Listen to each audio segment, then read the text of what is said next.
Hi, it's Magdalena here, and today I've got the pleasure to show you the preparation for St. Paul's Carnival, how they make costumes, and it is quite complicated but very colorful and interesting. There's a few people already there, and the preparation are very excited. The people are very excited, so let's have a look.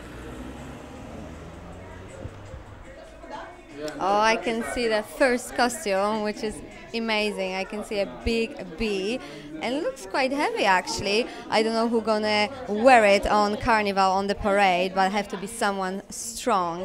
I also can see a lot of girls here, bigger and smaller, and probably mummies, and they look like they're having fun doing costumes. I'm gonna ask them if they are very complicated and how long it took them to do them. We're looking now for Water Princess, very nice costume. And can you tell us a bit more about how, did you done it yourself or did you help with it? This was one of the other groups, not our groups. It was not last year, the year before.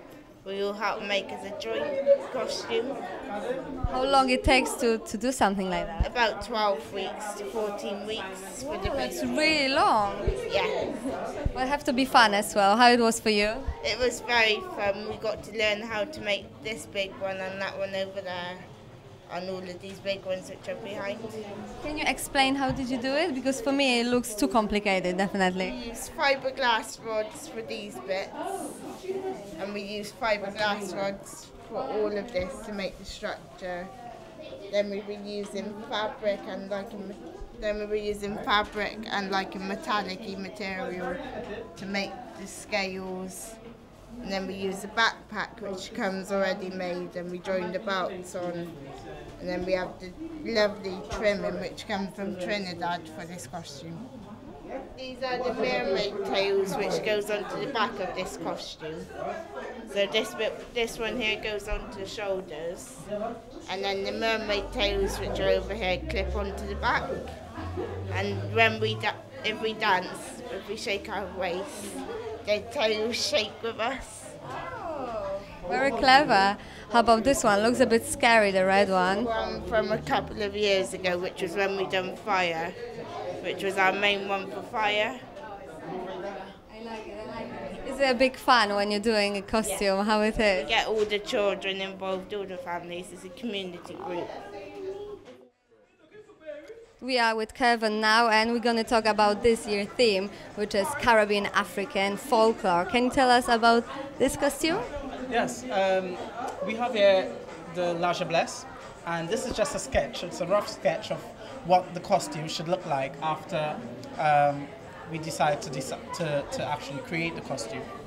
And what the La Noblesse signifies, it's a beautiful woman who actually entices her male prey and sort of put them into a trance, which the concept is really technical in a sense, because she normally wears a long dress which hides her feet, and one of her feet is in the form of a cow. So the man who she preys on is not aware of this. All he sees is the exterior beautiful woman. So he gets enticed, and normally she goes for taxi drivers who will normally stop for this beautiful woman on the side of the road thinking, my God, what are you doing outside at this late hour?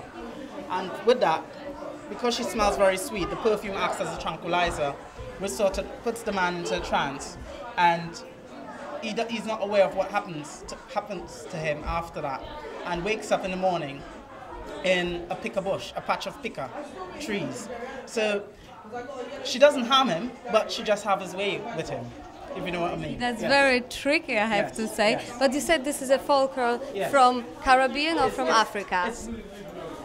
All our folklores derive from Africa, and obviously as it passes through generations upon generations and ventures into the Caribbean, it changes, and the concept just goes on and on and on and on. So hopefully in a few years' time, it might be something else.